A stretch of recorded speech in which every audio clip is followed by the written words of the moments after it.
Good morning, welcome to my world. আবার একটা নতুন ভিডিও নিয়ে থাম্বনেল দেখে বুঝতেই পেরেছো, আজকে একটা অদ্ভুত হবির কথা বলবো। হবি যদি আমরা বাছি কী করে, আমাদের যে কাজটা ভালো লাগে, কিন্তু এই হবিটা যদি আমরা একটু স্মার্টলি, একটু চালাকি দিয়ে ভাবি বা একটু বাছি, তাহলে কিন্তু আমাদের এক ঢিলে দুটো পাখি মারা হয়ে যায়। ইয়েস, আমার কাছে অনেকেই প্রশ্ন করেছো যে লাইফ সায়েন্স তো অনেকেই পছন্দ করে বা ম্যাক্সিমাম স্টুডেন্টরাও পছন্দ করে, আমি নিজেও পছন্দ করতাম, এবং টিচাররাই তো ইনফ্লুয়েন্সার হয়ে থাকে বা টিচাররাই মেন মোটিভেটর হয়ে থাকে কারো লাইফে। আমারও যে লাইফ সায়েন্স পড়তে আসা বা বায়োলজি পড়া, তার পেছনেও কিন্তু মেন মোটিভেশন ছিল আমার হচ্ছে লাইফ সায়েন্স টিচার, কারণ স্কুলে উনি বলেছিলেন যে তোর দ্বারা এই সাবজেক্টটা হবে, তাই তুই এটা ভেবে দেখতে পারিস। কিন্তু ছোটো সব কিছু, একটা বিশাল বড় কিছুর পেছনে থাকে একটা অনেক দিনকার প্রস্তুতি, রাতারাতি কিছুই হয় না। এবার এই লাইফ সায়েন্স পড়তে এসে ম্যাক্সিমাম স্টুডেন্টের যে সমস্যাটা হয়, ক্লাস 5 থেকে শুরু হয়, একটু একটু করে লাইফ সায়েন্স থাকে, আলটিমেটলি 9-10-এ উঠে মেজর পোর্শন মানে আলাদা একটা সাবজেক্ট হয়ে যায় লাইফ সায়েন্স। তখন উঠে যে সমস্যাটা মেন হয় ছেলে মেয়েদের, সেটা হচ্ছে সায়েন্টিফিক নেম মনে রাখা। 5-এ কিছুটা মনে রাখতে হয়, 6-এ কিছুটা মনে রাখতে হয়, 7-এ কিছুটা মনে রাখতে হয়, 8-এ কিছুটা মনে রাখতে হয়, 9-এ উঠে হঠাৎ করে একটা চ্যাপ্টারে সেখানে প্রত্যেকটা ফাইলাম বা প্রত্যেকটা পর্বের এক গাদা গাদা সায়েন্টিফিক নেম মনে রাখতে হয়। মিনিমাম 2টো করে তো মনে রাখতেই হয়। এবার আমি যার কাছে পড়তাম, সে একটা মজা করে একটা কথা বলতো, কারণ ছোটোবেলাতেই প্রথম সায়েন্টিফিক নেম জানা যে কোনটাকে না, মানুষের হোমোসেপিয়েন্স, এখন সেটা হোমোসেপিয়েন্স হয়ে গেছে। আর প্রথম যে নামটা সবচেয়ে শুনে মজা লেগেছিলো বা ভালো লাগতো, মনে রাখতেও খুব ইজিলি হতো, সেটা হচ্ছে নাজা, মানে সিম্পল সাপের যে বিজ্ঞানসম্মত নাম দেখি। এবার ছোটোবেলা থেকে আমরা একটা অদ্ভুত হবি তৈরি হয় 6-7 থেকেই, সেটা হচ্ছে সায়েন্টিফিক নেম কালেকশন করা। তখন ইন্টারনেটের এত রমরমা ছিল না, স্মার্টফোন তো ছিলই না। এবার ইন্টারনেট বলে কিছু বস্তু ছিল, সেটা কিন্তু খুব হাই লেভেলের, বা ধরো যারা চাকরি করছে বা সেই জগতে, মানে স্কুলের স্টুডেন্টের কাছে ইন্টারনেট তখন অতটাও অ্যাভেলেবেল হয়ে ওঠেনি, স্মার্টফোন তো আসেইনি বলতে গেলে। তখন সবে মোবাইল ফোন আসছে হয়তো, এরকম সিচুয়েশান একটা। এবার এইরকম সিচুয়েশানে দাঁড়িয়ে আমাদের পক্ষে, যাদের ছোটোবেলায় একটু মানে একটা নলেজ গ্যাদার করবো বা একটা কিছু জানবো, সেটা বা টিচাররা বললে সেটা করবো, অক্ষরে অক্ষরে পালন করব, সেইটা করতে গিয়ে দেখা গেল যে সায়েন্টিফিক নেম কালেকশন আমার একটা হবি হয়ে উঠলো। এই করতে করতে আজকে এই অবধি দাঁড়িয়ে, বা আমার টিচিং লাইফের প্রায় ধরো 4 বছর হয়ে গিয়েছে, এই সিচুয়েশানে দাঁড়িয়ে আমার প্রায় 600 থেকে 700টা সায়েন্টিফিক নেম কিন্তু মুখস্থ বলবো না, কারণ আমি কিন্তু কোনোদিন ধরে বসে ওই মুখস্থ করবো সেটা করিনি। আমি যেটা করতাম, জিনিসগুলোকে যখনই পেতাম সায়েন্টিফিক নেমের কালেকশন, টিচারের থেকে হোক, কোনো বইয়ের থেকে হোক, পট করে লিখে রাখলাম একটা ডায়েরির মধ্যে, যেটা আমি ক্লাসেও প্রত্যেককে বলেছি, একটা ডায়েরি মেনটেন করো, যেখানে ইন্টারেস্টিং ইনফরমেশন বা সায়েন্টিফিক নেমগুলো লিখে রাখো, আর বারবার করে দেখতে থাকো, দেখবে ইজিলি মাথায় থেকে যাচ্ছে। সেই নাজা থেকে শুরু করে এখনও অবধি সেই ডায়েরিটায় সবচেয়ে সহজ বিজ্ঞানসম্মত নাম হয়তো সেই নাজা, আর সবচেয়ে কঠিন বিজ্ঞানসম্মত নাম হয়তো আমরা বলতে পারি ইউডাইনেমাস কোলোপেশিয়া, মানে যেটা কাক্কু বা কোকিলের বিজ্ঞানসম্মত নাম। তাহলে কীভাবে মনে রাখতে পারি আমরা বিজ্ঞানসম্মত নাম? আমাদের স্যার মজা করে বলতেন, যখন ভুলে যাবি কোনো বিজ্ঞানসম্মত নাম, তখন লিখে দিয়ে আসবি আননোনিয়া ডিফিকাল্টা। আননোনিয়া মানে আননোন থেকে এসেছে, আননোনিয়া মানে এটা নিজেদের বানানো আর কি, সেলফ ভার্সন বলতে পারো। আননোনিয়া মানে জানি না, আর ডিফিকাল্টা মানে ডিফিকাল্ট থেকে মানে কঠিন। এটা করলে কি হবে? না, কখনোই হবে না যে আমি যেটা জানি না সেটা আননোনিয়া ডিফিকাল্টটা লিখে আসি। কিন্তু যেটা করলে হবে সেটা হচ্ছে সায়েন্টিফিক নেমগুলোকে প্র্যাকটিস করা। এই প্র্যাকটিস করতে হবে কী করে? যারা ছোটো থেকে ধরো আমার মতো সায়েন্টিফিক নেম কালেকশন করনি, বা যাদের হবি নয়, বা যাদের ভালো লাগে না, ভালো নাই লাগতে পারে, ম্যাক্সিমাম স্টুডেন্টেরই এগুলো মনে রাখতে ভালো লাগে না, তো তাহলে কি করতে পারো?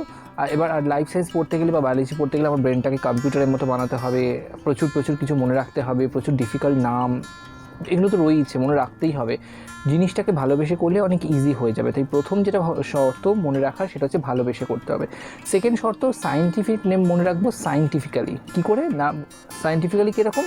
আমি আজকেই যদি বসি, ধরো ক্লাস 5-6 থেকে বলছি, 6-এর একটা চ্যাপ্টার আছে যেখানে প্রত্যেকটা পর্ব বিজ্ঞানসম্মত নাম মনে রাখতে হয়, ফলে এই ভিডিওটা 6, 7, 8, 9, 10, 11, 12 এবং পরবর্তীকালে যারা পড়বে সায়েন্স নিয়ে, বায়োলজি নিয়ে, তাদের প্রত্যেকেরই কাজে লাগবে, এবং 5-এর বাচ্চাদেরও কাজে লাগবে। তাই আজকের ভিডিওতে আমরা দেখিয়ে দেবো কীভাবে সায়েন্টিফিক নেম মনে রাখতে হয়। দেখো, সব কিছুর জন্য একটা কাঠামো থাকে, তাই প্রথম দিনই আমি যদি একটা সায়েন্টিফিক নেমের 2টো পার্ট হয়, প্রথম পার্টটাকে আমরা বলি জেনাস, পরেরটা স্পিসিস, মানে গণ এবং প্রজাতি। এবার ইংলিশে লিখতে হয় সায়েন্টিফিক নেম, কারণ ল্যাটিনে লেখার মতো, আমাদের ল্যাটিন ভাষা শেখার মতো, আবার ল্যাটিন ভাষা শিখবো দরকার নেই, ইটালিক্সে লিখবো মেকিয়ে সম্ভব নয়, তার জন্য ইংলিশে লিখে তার তলে আন্ডারলাইন করে দিতে হয়, দুটো আলাদা আলাদা পার্ট করতে হয়। সো কীভাবে মনে রাখতে পারবো সায়েন্টিফিক নেমটা, সেটাই আজকের ভিডিওতে আমি দেখিয়ে দেবো। সবার আগে যেটা করতে হবে সেটা হচ্ছে আমাকে একটু করে পড়তে হবে, মানে প্রথমে গণের নামগুলোকে পড়ে ফেলো, এসপি দিয়ে, মানে স্পিসিসের জায়গায় এসপি লিখে পড়ে ফেলো। আজকের ভিডিওতে আমি দেখিয়ে দিচ্ছি কী করে সায়েন্টিফিক নেম পুরোটা মনে রাখা যায়। ঠিক 7 দিনের একটা চ্যালেঞ্জ দিচ্ছি, 7 ডে চ্যালেঞ্জ। ঠিক 7 দিন পরে দেখবে প্রত্যেকটা সায়েন্টিফিক নেম আমাকে কমেন্ট বক্সে লিখে দেখাবে। আমি যে প্রত্যেকটা পর্বে, ধরো প্রোটোজোয়া থেকে শুরু করে একদম ম্যামালস, মানে আমাদের অবধি প্রত্যেকটা পর্বের সায়েন্টিফিক নেম আজকে আমি তৈরি করে দেবো। কীভাবে পড়তে হয়, মেন দুটো সহজ, প্রত্যেকটা পর্ব থেকে অ্যাটলিস্ট দুটো করে সায়েন্টিফিক নেম আমি লিখে দেবো। এবার সেটাকে মনে রাখবে কী করে, এবং 7 দিন পরে দেখো আমার কমেন্ট বক্সে তোমরা প্রত্যেকে পড়বে, প্রতিদিন পড়ে সেটাকে একদম পর্ব অনুযায়ী প্রোটোজোয়া, পরিফেরা, নিডারিয়া, টিনোফোরা পরপর লিখে যেও দুটো করে, দেখবে ইজিলি মনে থাকছে। তাহলে কী হচ্ছে, ভিডিওটা দেখো পুরোটা, আর তার সাথে সাথে কী করতে হচ্ছে আমাকে না, কমেন্ট বক্সে প্রত্যেকটা পর্ব অনুযায়ী দুটো করে সায়েন্টিফিক নেম আমি এগুলো লিখতে থাকবো, তাহলে আমার ইজিলি মাথায় থাকবে। আর ডায়েরিটা কিন্তু মেনটেন করা মাস্ট। তাহলে এই প্রসেসে আজকে ভিডিও শেষে একটা চার্ট দিয়ে দিচ্ছি প্রত্যেকটা পর্বের সহজতর দুটো প্রাণীর নাম, বিজ্ঞানসম্মত নাম, যেগুলো পরীক্ষার জন্য ভেরি ইম্পর্টেন্ট প্রত্যেকটা ক্লাসে। ওকে, তাহলে ইজিলি আমার মনে থাকবে কী করে আমরা এগুলোকে তৈরি করে নিচ্ছি। ওকে, চলো তাহলে 7 ডে চ্যালেঞ্জ। 7 দিন পরে কিন্তু আমি দেখতে চাই প্রত্যেকের একদম সায়েন্টিফিক নেম মুখস্থ হয়ে গিয়েছে, এবং 7 দিন পরে আমি যখন লাইভ কুইজ করব তখন কিন্তু আমি লাইভ কুইজেও জিজ্ঞেস করব বেশ কিছু সায়েন্টিফিক নেম এই পর্বগুলো থেকে, যেগুলো আজকে ভিডিওতে দিচ্ছি। বলতে পারলে ইজিলি তোমার তৈরি হয়ে গেল। ওকে, আর কাউকে যখন মানবে তার 100%টা মানবে, তাহলে কিন্তু তার পুরোটা, তার গুড এফেক্টটা বা তার ভালো জিনিসটা তুমি পাবে। তাই আমার কথাটা যদি 100% মানতে পারো, সায়েন্টিফিক নেম নিয়ে বা লাইফ সায়েন্সের কঠিন টার্ম মনে রাখা নিয়ে তোমার জীবনে কোনো সমস্যাই থাকবে না। ডায়েরিটা মেনটেন করো, সায়েন্টিফিক্যালি পড়ো, একটু ভালোবেসে পড়ো, ইজিলি মনে থাকছে। ওকে, চলো দেখে নিই সায়েন্টিফিক নেমগুলো কী মনে রাখতে হবে আমাদের। সো তাহলে 7 ডে চ্যালেঞ্জের প্রথম 3 দিন আমরা পড়ব ইনভার্টিব্রেটস, মানে অমেরুদণ্ডী প্রাণীগোষ্ঠী। এই অমেরুদণ্ডী প্রাণীগোষ্ঠীর কথা মাথায় পড়লেই সবার আগে যেটা আসে সেটা হচ্ছে প্রোটোজোয়া, পরিফেরা, নিডারিয়া, তারপরে টিনোফোরা, প্লাটিহেলমিনথেস। ওকে, তাহলে এইটা আমরা কিভাবে পড়ব একটু দেখে নিই। এই স্লাইডে আমরা দেখে নেব প্রোটোজোয়া আর পরিফেরা সম্পর্কে। দেখো, প্রোটোজোয়া প্রথমেই চলে আসছে 5 কিংডম ক্লাসিফিকেশানে। তো সেখানে আমরা প্রোটোজোয়া সম্পর্কে দেখে নিই। যদিও 5 কিংডমে পড়ে, মানে 5 রাজ্যের শ্রেণীবিন্যাসের মধ্যে পড়ছে, তবু আমরা এখানে প্রোটোজোয়াটাকে নিয়েছি। ক্লাস 6 থেকে ক্লাস 10 অবধি প্রত্যেকটা ক্লাসেই কিন্তু কম বেশি লাগে, আর ক্লাস 6 আর 9-এ কিন্তু ডাইরেক্টলি রয়েছে এই প্রোটোজোয়া বা আদ্য প্রাণী গোষ্ঠী। সবচেয়ে সহজ দুটো প্রাণীর নাম আমরা নিয়েছি, একটা প্লাজমোডিয়াম ভাইভ্যাক্স, একটা অ্যামিবা প্রোটিয়াস। ঠিক এইভাবেই বিজ্ঞানসম্মত নাম কিন্তু লিখতে হয়। এইটাকে আমরা বলি হচ্ছে কি, এটা হচ্ছে আমাদের জেনাস মানে গণ, আর এটা হচ্ছে আমাদের প্রজাতি। তার জন্য এর প্রথম অক্ষরটা বড় হাতের, এর প্রথম অক্ষরটা ছোট হাতের, আর আলাদাভাবে আন্ডারলাইন করতে হয়। এটা হচ্ছে বিজ্ঞানসম্মত নামের নিয়ম। তাহলে দেখতে পাচ্ছি প্লাজমোডিয়াম মানে কি বললাম, এটা হচ্ছে গণ মানে হচ্ছে জেনাস, এটা হচ্ছে স্পিসিস মানে প্রজাতি। প্লাজমোডিয়াম ভাইভ্যাক্স আমরা সবাই পড়েছি, ম্যালেরিয়ার জন্য দায়ী। দেখো, আমরা মনে রাখবো এইভাবে, ছবি এঁকে মনে রাখতে হবে। প্রোটোজোয়ার ক্ষেত্রে যেভাবে মনে রাখতে হবে আমাদেরকে, যে প্রোটোজোয়ার ক্ষেত্রে আমরা সবই দেখবো গোলাকার বা একটা অ্যাসিমেট্রিক্যাল স্ট্রাকচার, মানে এবড়োখেবড়ো স্ট্রাকচার, আর তার মধ্যে অসংখ্য ছোট ডট। তাহলে ম্যালেরিয়ার পরজীবী হচ্ছে প্লাজমোডিয়াম ভাইভ্যাক্স, যেটা একটা প্রোটোজোয়ার উদাহরণ। ঠিক এরকম দেখতে হয়, গোলের মধ্যে অসংখ্য ছোট ডট। আর অ্যামিবা প্রোটিয়াস মানে অ্যামিবা যাকে দেখতে ঠিক এরকম হয়। এই দুটো নাম আমরা মনে রাখতে পারি পুরোটা। আর যাদের এই দুটো নাম মনে রাখতে অসুবিধা হচ্ছে তারা মনে রাখবে ইউগ্লিনা এসপি আর প্যারামেশিয়াম এসপি। প্রথম দিনই কিন্তু প্লাজমোডিয়াম যদি পুরোটা না মনে থাকে, তাহলে মনে রাখো plasmodium sp, amoeba sp, vivax আর প্রোটিয়াসটা তুলে দাও। ঠিক আছে, তাহলে এইভাবে আমরা মনে রাখতে পারি প্রোটোজোয়া পর্বটা। ঠিক এইভাবে পড়ে বারবার 5 থেকে 6 বার বা 7 বার পড়ার পর আমার কমেন্ট বক্সে লিখে দাও পরপর করে, তাহলে ইজিলি মনে থাকছে। অথবা খাতায় লিখে প্র্যাকটিস করে নাও, অথবা এইটাকে স্ক্রিনশট নিয়ে কী করছো তোমরা না, ডাইরেক্ট পড়ার জায়গায় আটকে দাও একটা কাগজে লিখে। তাহলেই আর রোজ সকাল বিকেল দেখতে থাকো, মুখস্থ নয়, দেখতে থাকো, ইজিলি দেখবে মনে পড়ে গেছে। ঠিক সেরকমভাবে পরিফেরা, সাইকন জেলাটিনোসাম বা পোটেরিয়ন নেপচুনি। এইটার কমন নেম হচ্ছে ক্রাউন স্পঞ্জ। তাহলে সাইকনে এস আছে, স্পঞ্জে এস আছে, এইভাবে মনে রাখতে হবে। আর পোটেরিয়ন নেপচুনি মানে নেপচুনস কাপ, নেপচুনের কাপের মতো দেখতে হয়, এই যে এটা হচ্ছে সাইকন। ঠিক আছে, যদি মনে হচ্ছে মনে রাখতে অসুবিধা, দেন কী করব, সাইকন এসপি, স্কাইফা, এইভাবে মনে রাখতে হবে। তাহলে আমরা কিন্তু সহজভাবেই মনে রাখতে পারি এইভাবে। যাদের পুরোটা মনে রাখতে পারছো বা 5 বার 6 বার লেখার পর যাদের পুরোটা মনে থাকছে, মুখস্থ নয়, সাইকন জেলাটিনোসাম দেখে 5 বার লেখো, দেখবে ইজিলি মনে রয়ে গেছে। সকাল বিকেল পড়তে বসার আগে দেখো। পোটেরিয়ন নেপচুনি দেখে 5 বার লেখো, সকাল বিকেল পড়তে বসার আগে দেখো, দেখবে ইজিলি মনে থাকছে। আর এগুলো হচ্ছে কমন নেম, সাধারণ নাম, এইভাবে মনে রাখা যায়। কিন্তু ছবি আঁকার সঙ্গে রেফারেন্স নেবে, আর কি করছো না, কমন নেমের সঙ্গে মানে সাধারণ নামের সাথে রেফারেন্স নিয়ে মনে রাখতে পারো। তাহলে এইভাবে আমরা প্রোটোজোয়া বা পরিফেরাকে দেখতে পারি। ঠিক এরকমভাবেই টিনোফোরা বা নিডারিয়াকেও দেখে নেব। টিনোফোরাতে সবচেয়ে ছোট হচ্ছে ইনভার্টিব্রেট বা অমেরুদণ্ডী গোষ্ঠীর মধ্যে সবচেয়ে ছোট ফাইলাম। তাই টিনোফোরার দুটো প্রাণী, একটা বেরো এসপি, একটা হর্মিফোরা এসপি। এগুলোর পুরো নাম লেখার দরকার নেই, অনলি বেরো এসপি আর হর্মিফোরা এসপি লেখো, তাহলেও নম্বর পাবে। এই বেরোর কমন নেম হচ্ছে মেলন জেলি, জেলির মতো দেখতে, আর ভেতরে কিন্তু অসংখ্য এরকম কমপ্লেট মানে চিরুনির দানার মতো অংশ রয়েছে। ওকে, তাহলে টিনোফোরা থেকে কি পড়ছি, বেরো অ্যান্ড হর্মিফোরা। চলে এসো নিডারিয়া। নিডারিয়া সম্পর্কে আমরা যেটা দেখবো, হাইড্রা ওভেলিয়া আমরা সবাই জানি, হাইড্রা ভালগেরিস, ওভেরিয়া জেনিকুলেটা। কীভাবে মনে রাখছো, বা অরেলিয়া অরিটা। চেষ্টা করো অরেলিয়া অরিটাটা মনে রাখার। কেন? কারণ সহজ নাম, দুটোই এ দিয়ে আছে, মনে থাকবে।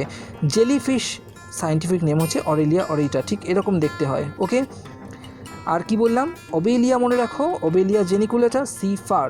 ওকে, এটা মনে রাখতে পারো। আর হাইড্রাকে ঠিক এরম দেখতে হয়। তাহলে আবারও বলছি, নামটা দেখে 5 বার দেখে দেখে লেখো, লেখার পর না দেখে আমার কমেন্ট বক্সে লিখে দাও, তাহলেই মনে থাকবে। আর এরকম একটা চার্ট বানিয়ে নিজের পড়ার টেবিলের বা পড়ার জায়গার উপর আটকে দাও, সকাল বিকেল দেখো, ইজিলি মনে থাকছে। এই হচ্ছে নিডারিয়া থেকে সবচেয়ে সহজ বিজ্ঞানসম্মত নামের কিছু প্রাণী।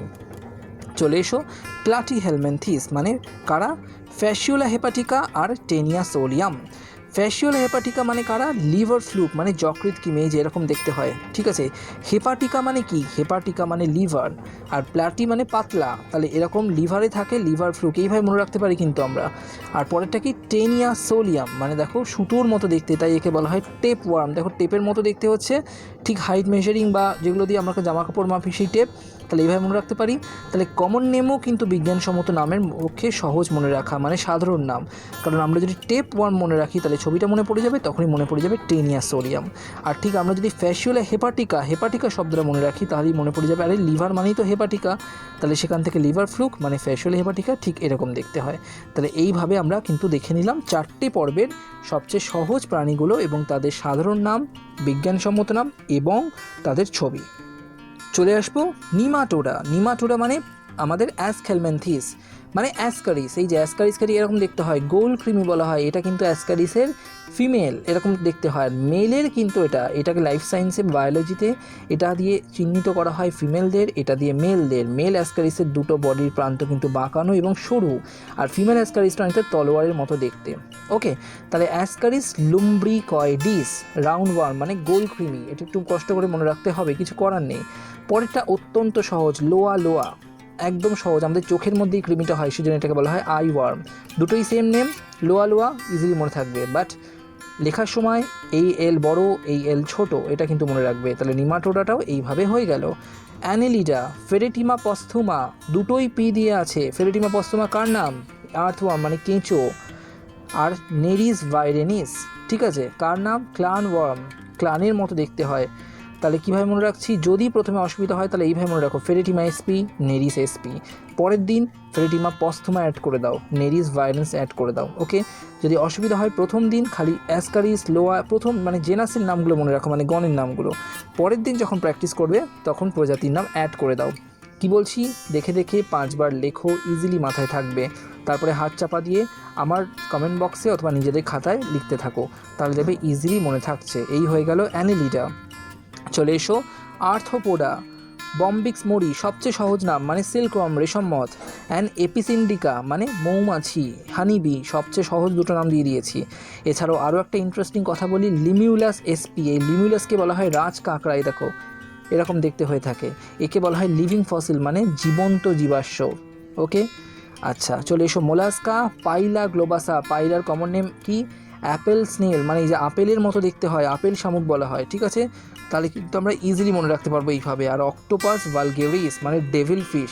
ডেভিলের সঙ্গে, ডেভিল মানে কি, আমরা ভাবি দৈত্য, আর সে কী হয়, ভালগার, সেখান থেকে ভালগেরিস এসেছে। তাহলে এইভাবে আমরা মনে রাখতে পারি যে দৈত্যরা তো অলওয়েজ ভালগার হয়, তাহলে অক্টোপাসের সঙ্গে ভালগেরিস অ্যাড হবে, ঠিক আছে। তাহলে এইভাবে আমরা মনে রাখবো। চলে এসো একাইনোডার্মাটা লাস্ট। অ্যাস্টেরিয়াস রুবেন্স মানে স্টার ফিশ, মানে কি না, অ্যাস্টেরিয়াসের সঙ্গে স্টার আছে, তাহলে কমন নেমও স্টার আছে, তাহলে অ্যাস্টেরিয়াস রুবেন্স মানে আমাদের তারা মাছ। আর পরেরটা কি, একাইনাস এসকুলেন্স। একাইনোডার্মাটার সঙ্গে একাইনাস মিল পাচ্ছ, এসকুলেন্স এটা কি, এর কমন নেম হচ্ছে অ্যারিস্টোটাল ল্যান্টার্ন। যদি মনে হচ্ছে কঠিন লাগছে তাহলে এইটা মনে রাখো, কুকুমারিয়া এসপি মানে সি কিউকাম্বার, মানে যাকে আমরা সমুদ্র শসা বলি। ওকে, তাহলে এইভাবে ইনভার্টিব্রেটের নামগুলো মনে রাখতে পারা যায়। শর্ট ট্রিক্স কি, আগে প্রথম দিন জেনাসের নামগুলো নিয়ে পড়ে নাও, পরের দিন স্পিসিসের নামগুলো নিয়ে পড়ে নাও। যাদের অসুবিধা হবে না তারা দেখে দেখে 5 বার লেখুন প্রত্যেকটা নামকে। লেখার পর না দেখে আরেকবার লেখার চেষ্টা করো আমার কমেন্ট বক্সে অথবা তোমাদের খাতায়। তারপরে এরকমভাবে একটা কাগজে লিখে সুন্দর করে এরকমভাবে যেরকম আমি লিখেছি লিখে পড়ার জায়গার ওপর সিম্পল আটকে দাও গাম দিয়ে। সকাল বিকেল পড়তে বসার সময় একবার চোখ বোলাও, জোর করে মুখস্থ না করে, ইজিলি দেখবে মনে থাকছে। এইভাবে কিন্তু ভালোবেসে পড়তে হবে, স্মার্টলি সায়েন্টিফিক্যালি, কমন নেম ছবি দিয়ে, তাহলেই মনে থাকবে। তাহলে পরের স্লাইডে আমরা বা পরের ভিডিওতে আমরা ভার্টিব্রেসটা দেখব। তার আগে লাইভে এসে এগুলো কিন্তু আমি জিজ্ঞেস করবো, আমার কমেন্ট বক্সে দেখবো কে কে লিখতে পেরেছো।